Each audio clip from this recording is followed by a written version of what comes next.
வேதாகமம் புதிய ஏற்பாடு கலாத்தியர் 5ஆம் அதிகாரம் அறிவுரை பகுதி.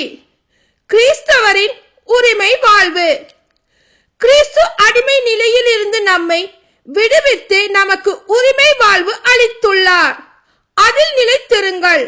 மீண்டும் அடிமைத்தலை என்னும் நுகத்தை உங்கள் மேல் ஏற்றுக்கொள்ளாதீர்கள்.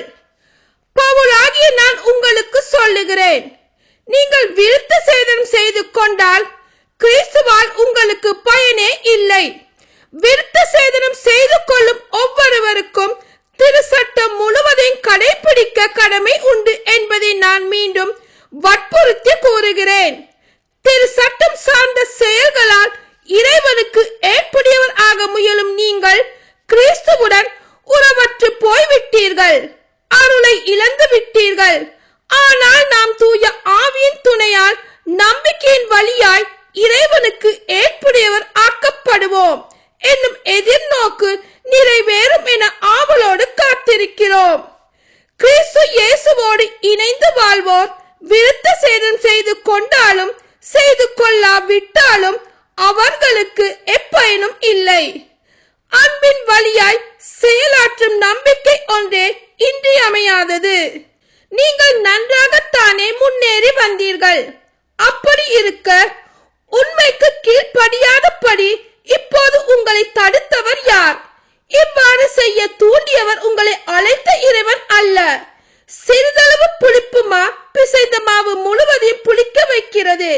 மாறுபட்ட கொள்கை எதையும் நீங்கள் ஏற்க மாட்டீர்கள் என்னும் உறுதியான நம்பிக்கையை ஆண்டவர் எனக்கு தந்துள்ளார். ஆனால் உங்கள் உள்ளத்தை குழப்புவோர் எவராய் இருந்தாலும் அவர்கள் தண்டனை தீர்ப்பை பெறுவார்கள். சகோதர சகோதரிகளே, விருத்த சேதனம் செய்து கொள்ள வேண்டும் என அறிவிப்பதாய் இருந்தால் நானே இன்னும் துன்புறுத்தப்பட வேண்டும். நான் அவ்வாறு அறிவித்தால் சிலுவை ஒரு தடையாக இருக்க இடமில்லையே. உங்கள் உள்ளங்களில் குழப்பம் உண்டாக்குகிறவர்கள் தங்களை அழிகளாகவே ஆக்கிக் கொள்ளட்டும். அன்பர்களே, நீங்கள் உரிமை வாழ்வுக்கு அழைக்கப்பட்டிருக்கிறீர்கள். அந்த உரிமை வாழ்வு ஊனியல்பின் செயல்களுக்கு வாய்ப்பாய் இராதபடி பார்த்து கொள்ளுங்கள். ஒருவருக்கு ஒருவர் அன்பின் அடிமைகளாய் இருங்கள்.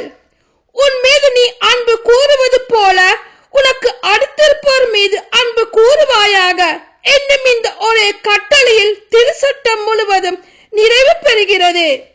ஆனால் நீங்கள் ஒருவரை ஒருவர் கடித்து விழுங்குவதை நிறுத்தாவிட்டால் ஒருவரால் ஒருவர் அழிக்கப்படுவீர்கள். எச்சரிக்கை. ஆமீன்.